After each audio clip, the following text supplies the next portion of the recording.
International water ഫെസ്റ്റിന്റെ 4ാം edition ആവേശപൂർവ്വം പ്രവേശിച്ചു അതുല്യ വിജയമാക്കിയ നിങ്ങളേവർക്കും അഭിവാദ്യം.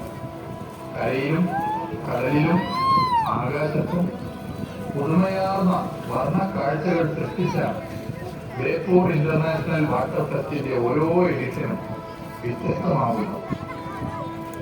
അതീവ സാങ്കേതിക മികവോടെ അവതരിപ്പിക്കുന്ന ഡ്രോൺ ലൈറ്റ് ഷോ ഇക്കൊല്ലവും ആഘോഷങ്ങൾക്ക് ഡ്രോൺ ലൈറ്റ് ഷോ നിങ്ങളെല്ലാവരും നല്ല നിലയിൽ ആസ്വദിച്ചതാണല്ലോ. ഈ നാടിന്റെ വൈവിധ്യമാർന്ന സാംസ്കാരിക ദൃശ്യങ്ങളാണ് ഈ നവീന സാങ്കേതിക സംവിധാനത്തിലൂടെ ആവിഷ്കരിക്കുന്നത്. നമ്മുടെ നാടും നഗരവും പൊതുപ്രതീക്ഷകളുടെ പുതുവർഷത്തിലേക്ക് പ്രവേശിച്ച ആവേശത്തിലാണ്.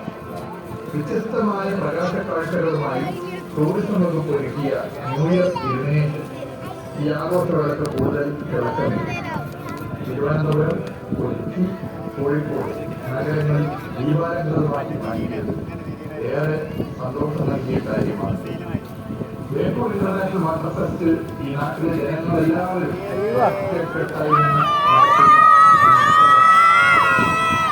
നിങ്ങൾക്കേവർക്കും സന്തോഷവും സമൃദ്ധിയും നിറഞ്ഞ പുതുവത്സരാശം. ഹാപ്പി 2025.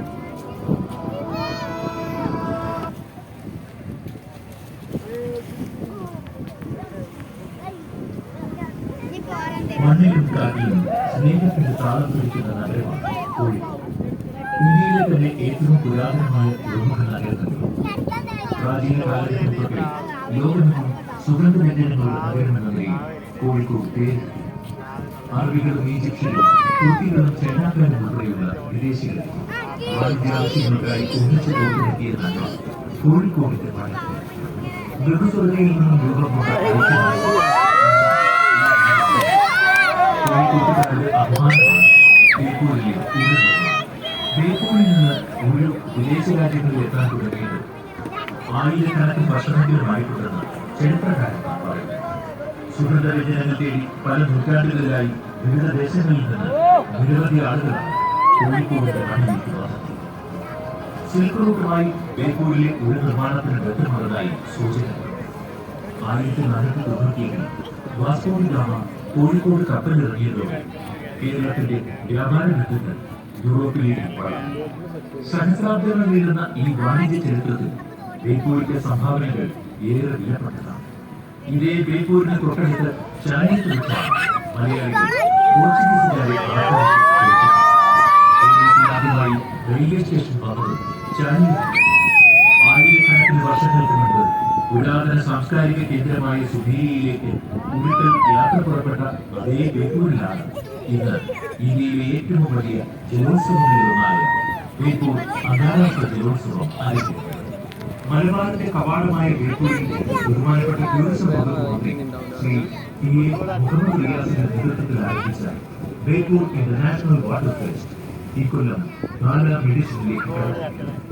സാഹസിക ജല കായിക മത്സരങ്ങളുടെ ലോക ഭൂപടത്തിൽ ഇതിനോടകം ബേപ്പൂർ ഇടം കണ്ടെത്തി. വിനോദസഞ്ചാരികളുടെ വരവിൽ കേരളം തുടർച്ചയായി റെക്കോർഡ് സൃഷ്ടിക്കുന്ന ടൂറിസം വകുപ്പ് ഒരുക്കിയ നവീന പദ്ധതികളിൽ ഏറ്റവും ഫലപ്രദമായി മാറുകയാണ് ബേപ്പൂർ ഇന്റർനാഷണൽ വാട്ടർ ഫെസ്റ്റ്. എല്ലാത്തിനെയും ചേർത്ത് പിടിച്ചൊന്നാക്കുന്ന ബേപ്പൂരിന്റെ ആതിഥേയ മനസ്സും ഈ നേട്ടങ്ങളിൽ വലിയ പങ്ക് വഹിച്ചിട്ടുണ്ട്. പുലിമുട്ടും കപ്പലുകളും ഉരുവും ലൈറ്റ് ഹൗസും എല്ലാം ഒരുക്കി സഞ്ചാരികളുടെ ഇഷ്ടകേന്ദ്രമായി മാറിയ ബേപ്പൂർ ജലകായികമേള, നാവിക പ്രദർശനങ്ങൾ, പാചകമേള, കലാസംഗീത സന്ധികൾ തുടങ്ങി ഒട്ടേറെ നവ്യ അനുഭവങ്ങളാണ് ഈ രാജ്യാന്തര ജലോത്സവത്തിലൂടെ അതിഥികൾക്കായി ഒരുക്കുന്നത്. സ്നേഹത്തിന്റെ അതിരുകളില്ലാത്ത ഈ ലോകത്തെ ഇന്ത്യയിലെ ഏറ്റവും വർണ്ണാഭമായ ജലോത്സവത്തിലേക്ക് ഏവരെയും സ്നേഹപൂർവ്വം സ്വാഗതം ചെയ്യും.